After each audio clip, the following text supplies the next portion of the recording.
Mm-hmm.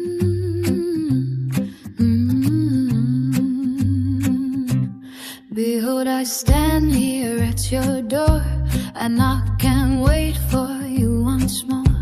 If you would hear my voice so clear, open up and draw me near. I offer gold refined in flame, white robes to hide your sinful shame. With healing balm, your eyes will shine to see the truth that's so divine. I stand and knock at your door, hear my voice forevermore. Let me in and you will see we'll dine in love eternally.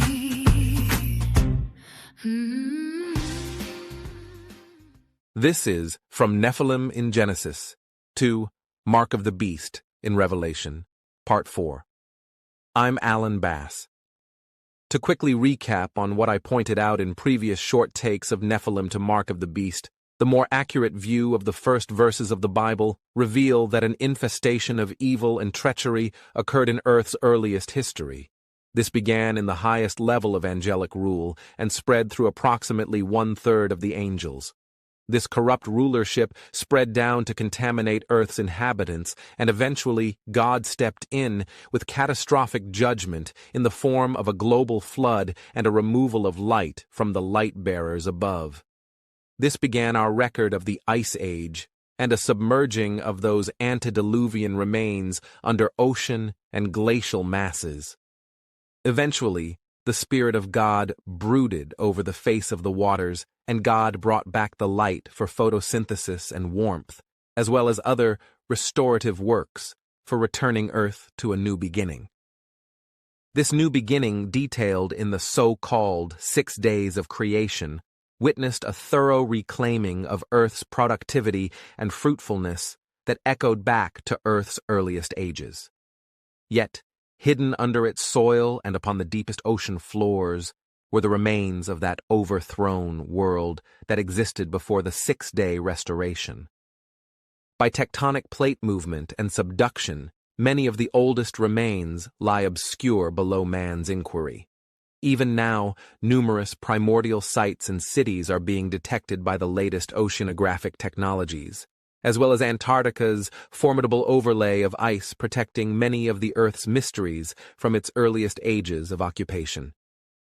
By the time we come to the Garden of Eden and Adam's placement within its biosphere of learning, we are introduced to that angelic rebel which instigated and caused the downfall and overthrow of Earth's earliest beginnings.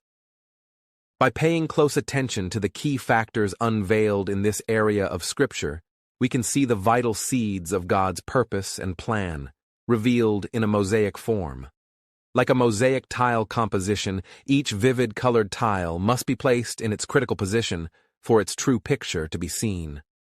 The picture in this Genesis view reveals the Creator full of purpose and generosity, making humankind as a divine container and divine reflector, created in God's image and likeness, with a heavenly mission to encounter and defeat this fallen enemy from Earth's earliest times.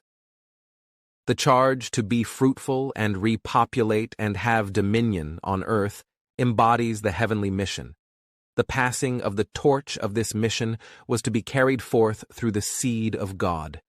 This seed of God would eventually crush the head of this angelic serpent of antiquity. The serpent seed would merely bruise the heel of the divine seed. This earth became the arena or Colosseum for a protracted battle and war over which kingdom inherits Earth. Adam and Eve got bruised and injured by an injection, or sting, at the tree of the knowledge of good and evil, whereby the satanic element was introduced into their DNA. This replicating element found emergence and expression in their firstborn son Cain, as seen by his murder of his brother Abel. Cain fostered and nurtured this injected nature by fleeing God's presence and building cities which embraced this fallen nature and ways. Eventually, this corrupting and contaminating nature spread throughout the human race, and the earth was filled with violence. This saturation of evil and corruption became so great that the fallen angelic beings called Watchers were inflamed with lust for ruling on earth. By Enoch's record, we see around 200 angelic Watchers conspired to leave their original place of habitation and descend on Israel's Mount Hermon to make a strong oath to stick with the plan, no matter what the consequences. These Watchers copulated with women and brought technologies and forbidden practices into human societies and cultures. Not only so, their lust and copulation with human women produced an offspring in the form of giants called Nephilim. By Enoch's record, we see these Nephilim had voracious appetites and cravings for human flesh. They began to dominate our planet, making subjugates and slaves of most of the human race. By sheer stature, they treaded violently over fallen humanity, increasing and spreading violence and evil everywhere. This corruption was so invasive that only one family remained of God's seed, and that was Noah, his wife, their 3 sons, and their wives. That's 8 people out of the entire human race that were not saturated with the injected and matured element of sin. Finally, God stepped in with judgment and destruction in the form of a second global flood to wipe the earth clean of the monstrous Nephilim and the genetically corrupted human race. Following this global deluge, Noah and his family were told to be fruitful and multiply and repopulate the earth. Because of the 2 destructions of earth by global flooding, God gave a sign of a rainbow in this newly organized firmament as a promise never to utilize a global flood of water again. These measures of judgment retained God's seed in the earth, granting a continuation of his eternal purpose and plan of a people and a kingdom on earth through Noah. When we include the book of Enoch as an additional detailing of that which is stated in the Bible's record, we can glean helpful gems of truth. Enoch indicates that when the Nephilim giants were destroyed by the flood, they were punished by remaining here as disembodied spirits to roam restlessly, yet retaining their lustful, violent, and sorcerous ways. These are what the Bible calls demons, which desire to deceive and inhabit humans, making the possessed person a type of avatar for the disembodied spirit to once again live out their depravities through enslavement. These disembodied spirits called demons are not fallen angels, as is so often mistaken in Christian teaching. Angels that are fallen still have bodies as seen in numerous cases throughout the Bible. Paying attention to Genesis 6:4 reveals that these giants occurred not only before Noah's flood, but also afterward, meaning after the flood. This reoccurrence of angelic watchers copulating with women and producing giants had a new name given to them. These post-flood giants were called Rephaim, and though somewhat lesser in stature than their pre-flood prototypes, their physique still dominated mankind, insomuch that Numbers 13:33 records how the Israelites said, "We were grasshoppers in their sight." These Rephaim spread and multiplied into various tribes such as the sons of Anak, as well as numerous other groups. Genesis calls them mighty men, which were of old, men of renown, and no doubt were the builders of the megalithic sites of antiquity scattered globally. The Bible records numerous encounters of the Israelites warring through the promised land to rout these hybrid monsters from their nests of habitation, wherein Jehovah charged his people to destroy them without mercy. Goliath became the most familiar brute to fall by Hebrew hands, while King Og, an Ammonite, was the last survivor of the Rephaim lineage in Scripture. During this post-flood history, one of the men of renown arose called Nimrod, which Scripture records was a mighty hunter before the Lord. Here, the word "before the Lord" should be more accurately rendered "against the Lord." Nimrod was another type of Cain combined with the Nephilim seed, or DNA, and his name is derived from the word marad, meaning he rebelled.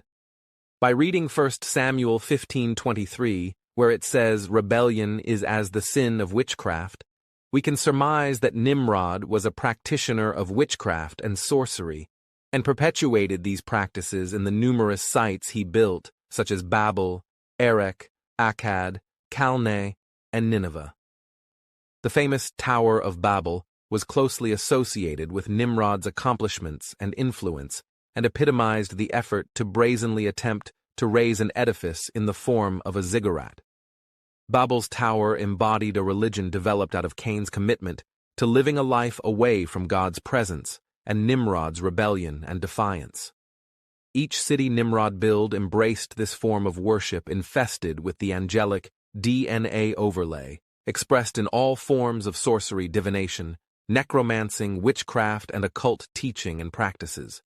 When Babel's tower reached its apex of uniting the cradle of civilization into a unified assault against the God of heaven and a belief they could be higher than God's throne and rule, the Creator once again intervened by striking them with a confounded speech. They were of one language until God struck them with confusing speech, by which all construction halted due to their babbling communication. These pyramidal structures eventually cropped up globally, with only slight variations of the original Babylonian efforts and practices. These invasions and assaults on humankind by angelic beings have a worldwide history, with the Americas having our share of giants with a hankering for human flesh. The Smithsonian carries a long record of snatching up any discoveries and remains of those hybrid beings, to sweep off any evidence that would contradict the enforced narrative of the atheistic rule with a biblical skepticism. Yeshua said in Matthew 24:37, "But as the days of Noah were, so shall also the coming of the Son of Man be," indicating and foretelling a repeat of the occurrences which I have outlined in these videos. By having our spiritual eyes anointed, we can see that violence and madness is once again filling the earth, and these disembodied spirits of the Nephilim are resurging to replicate a satanic seed for a kingdom and a rule under the fallen angels, of whom Satan is chief. In the upcoming episode of Nephilim to Mark of the Beast, Part 5, I will bring these ancient testimonies of Earth's battleground up to speed.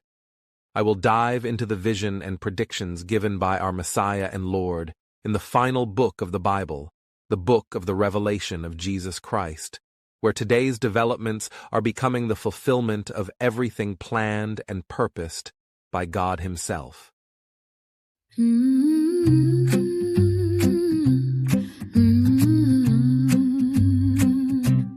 Behold, I stand here at your door, and I can't wait for you once more.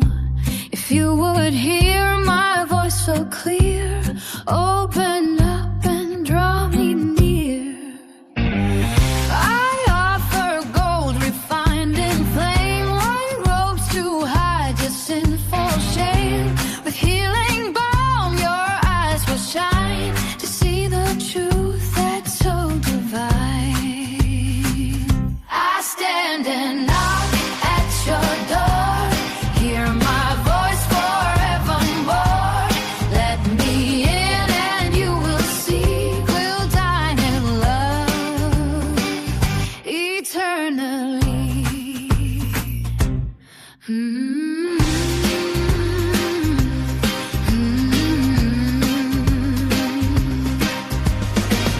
Behold, I stand here at your door. My love for you is ever sure. If you would hear my call today, open up, don't turn away. The riches that I give are true, pure garments made to clothe you new. The blinded eyes will see the light when you